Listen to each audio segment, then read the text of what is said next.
Hey, folks! Before we dive into today's topic, I ask that you like and activate notifications. Let's get started. Detroit Lions Week 6 Injury Report, Amon-Ra St. Brown returns, Jahmyr Gibbs misses.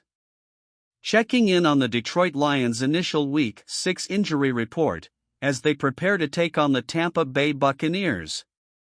The Detroit Lions held their opening practice on Wednesday, as they prepare to take on the NFC South leading Tampa Bay Buccaneers, and once again they start the week with a plethora of injuries to sort through.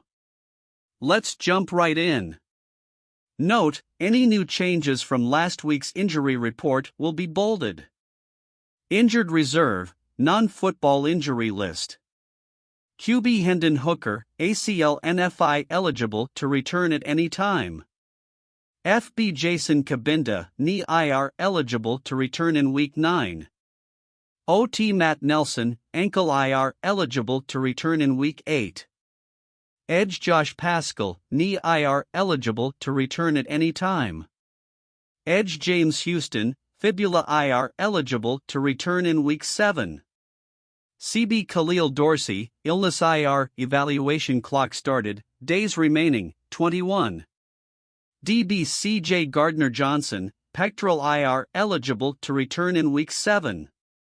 Cabinda was added to injured reserve over the weekend and will not be eligible to return until Week 9, but because that is the team's bye week, it's more likely he will remain out until Week 10 at the earliest. Paschal and Dorsey are eligible to return from injured reserve this week, and coach Dan Campbell noted that both were close to beginning their injury evaluation process. Their day-to-day, Campbell said on Wednesday. We'll have to see. We're talking about starting both of their clocks, hopefully sometime this week, but we'll see. While Paschal did not practice on Wednesday, Dorsey did return to the field, meaning that his evaluation clock begins. The Lions now have 3 weeks to check on his health status and can return him to the active roster at any time. Because the active roster is at its maximum of 53 players, the Lions would need to make a transaction in order to activate him. No practice on Wednesday. RB Jahmyr Gibbs, hamstring. RB Zana Van Knight, shoulder, was seen in the locker room in an arm sling. LG Jonah Jackson, ankle, was seen leaving the locker room in a walking boot. TE James Mitchell, hamstring. DB Brian Branch, ankle. CB Emmanuel Mosley, knee, torn ACL. Gibbs, who showed up on last Friday's injury report and missed the game against the Panthers, remains day-to-day, per Campbell. While it's possible he will return to the field this week, he was still not able to practice on Wednesday.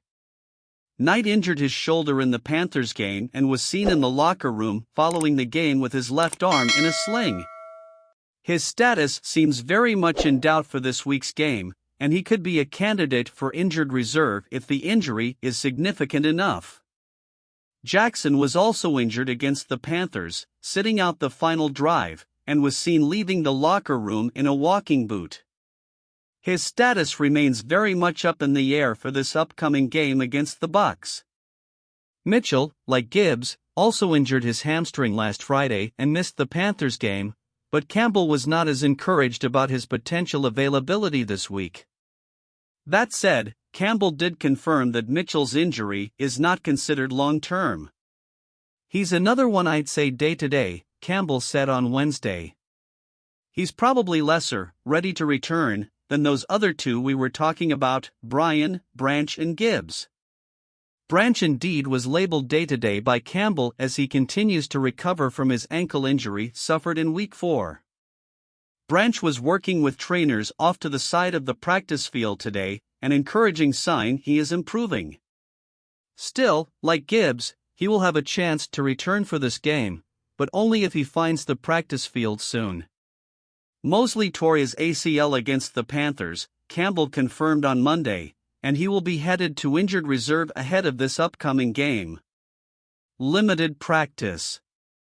WR Amon-Ra St. Brown, abdomen, returned to practice. LT Taylor Decker, ankle. St. Brown returned to practice on Wednesday, and at his press conference, Campbell noted that he feels a lot better about St. Brown's potential to return this week. Both are encouraging signs for St. Brown's potential availability. Decker doesn't quite look 100% just yet, but he has played through his ankle injury the last 2 weeks, and it would be surprising if he did not play again this Sunday. Full practice. C. Frank Ragnow, toe/rest. CB Khalil Dorsey, illness. Ragnow was at practice on Wednesday, meaning, per usual, that he will likely get a veteran day off on Thursday or Friday as part of his injury maintenance program. He has been elite this season, and the Lions will need him to help manage Bucs nose tackle Vita Vea. No longer on the injury report. W.R. Jameson Williams, not injury-related. W.R. Josh Reynolds, groin. R.G. Halapulavati Vaitai, knee. Edge Julian Okwara, shoulder. S. Kirby Joseph, hip. Now that Williams has been activated from suspension and placed on the active roster, he no longer needs to be on the injury report. Reynolds has played through a groin injury the last 2 weeks, but it appears he's good to go this week. Vaitai is reportedly healthy enough to play if the Lions need him to, but expect the Lions to take things slow with him as he recovers. It certainly helps that Graham Glasgow has been incredible at right guard. Okwara was activated from injured reserve last Saturday and was slowly acclimated back into game action against the Panthers. No injury designation is a positive step forward this week. Joseph returned to the field last Sunday and played on every defensive snap. He looks ready to go. What do you think of this content? We want to know. Leave your comments, don't forget to give that like, and subscribe for more updates. See you soon!